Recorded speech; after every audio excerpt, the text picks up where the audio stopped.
Jean-François Lisée, the former PQ leader, of course, and minister for a while, who is now very, very busy doing everything but politics, it would seem. Monsieur Lisée, welcome. Thanks for being here. How are you, Aaron? Very well.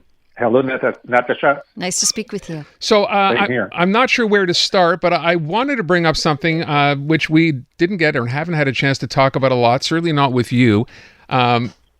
There's a situation now, and this is one of a couple, and I wanted to get your weigh in on this because it came into effect June 1st, and that's the new sort of change here to Bill 96, some of the provisions that are out there now. So I'd like to begin by asking what you thought of this, primarily this idea that for Anglos here to get access to government and public services, they would have to basically identify or test in good faith to their eligibility. What did you make of that? Well, that was a question that was raised for decades.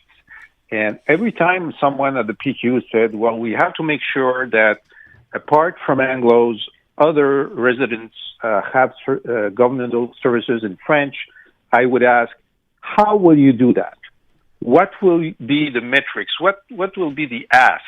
And I never had a reasonable answer. So when it was put in Bill 96, I was really curious to see how they would manage that, because at first they did not give any detail. And we kind of saw how it was implemented as it was implemented. So there was no communication strategy, a couple of weeks before, this is coming, this is how it's going to work.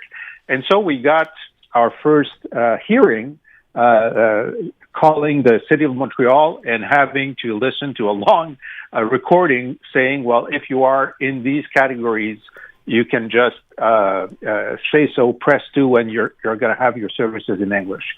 So looking at this, of course, I'm one of those who believe there is decline of French in many ways, and you have to give a number of signals to make people use French as a common language, at the same time respecting minority rights, and you have to find a way to do it.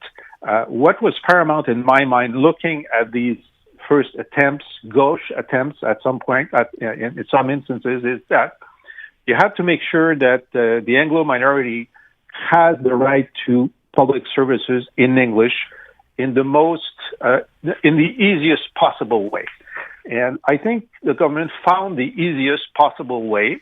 And although I understand that many Anglos say we should not even have to say that we have this right, well, in society, in many cases, you have to prove that you have a right to do something, to buy liquor or whatever. And this form of good faith affirmation that you have the right is the least possible irritant that they could come up with. Does it achieve what it set out to do? Does it protect the French language?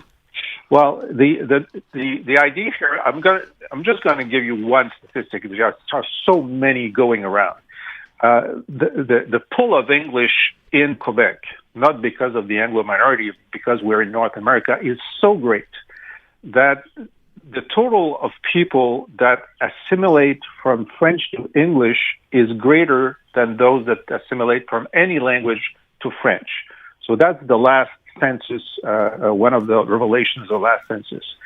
And it's so apparent that every year now, 1% of young Francophone Montrealers become Anglophones. 1% per year, okay? That didn't used to be the case, but is the case now.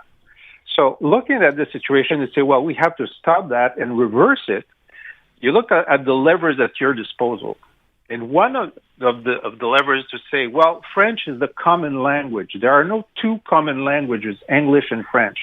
And what Quebec's public services used to say is that there are two common languages. What they're saying now is that there is one, except for those who have the right. And they grandfathered everybody who used English services before 2021, by the way. That's a lot of people. And so will this be effective? Well, we'll see. We'll see if we have a metric of the number of non-Anglos that ask for services in English in the next few years. So we'll see. I hope that they're following this in some way. I haven't seen any follow-up mechanism. But certainly my 65-year-old experience is that most people follow the law and the rules. There are people who do not, but they're always in a minority. So it should work. How much will it work? What impact it will have on the overall picture? Well, that's too soon to tell. You know, it's interesting as I hear you say this, I'm wondering, is your concern here that people who are non-Anglophone or who don't live here, because these are the exceptions in this part of Bill 96, will want to use English services even though they can do them in French? Is that the concern? Well, that's the practice. You know, English is the second language of the planet, as you both well know. And so when you come from abroad to live in Quebec, a great number of people, even those immigrants who know French, also know English, and sometimes know English more than French. And so if there's no signal telling them, you know, this is a French place for the majority, they will go to the language with which they are more efficient. Mm-hmm. And in many cases, it's going to be English.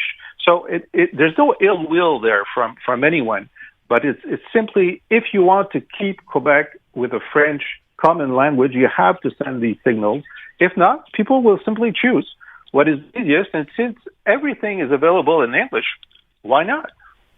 So I want to ask one other thing, and this is as a sidebar, if you will, to this, in this Bill 96, these parts of it that have gone into effect now at the beginning of the month. We have a situation, or had one earlier in the week, out in Notre-Dame-d'Île-Perrot, where they used to show, on Canada Day, for example, movies in the park, and there was an English movie and a French movie, and then the mayor of Île-Perrot comes out and says, well, based on these new provisions in Bill 96, we are no longer allowed to show that English movie outdoors. And I'm curious, I mean, that seems to me so petty, but it seems that their lawyers, their legal team advised them they better not do this because this is in Bill 96, because they're not recognized as a bilingual community.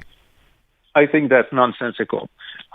Even Camille Lorrain had put in the original Bill 101 exemptions for cultural events, for churches, for CJED has the right to advertise in English only in billboards.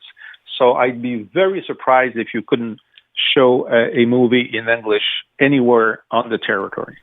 Okay. So but in the case of Île-Perrot, their lawyers said, you better be careful. You don't want to get in trouble for doing this. I'd be curious to see how they react now. It's the idea, too, of it kind of that there's some sort of fear behind it, right? Like that it's a new climate, if you will, Mr. Lisée. Well, they may be shy, but before doing anything that looks petty, can you just check with the minister or the Minister of Anglos? And I think you're going to have more leeway than you think you have. Fair enough. All right, we are out of time. I thank you so much. It's good hearing from you, and hopefully we'll be able to do this again.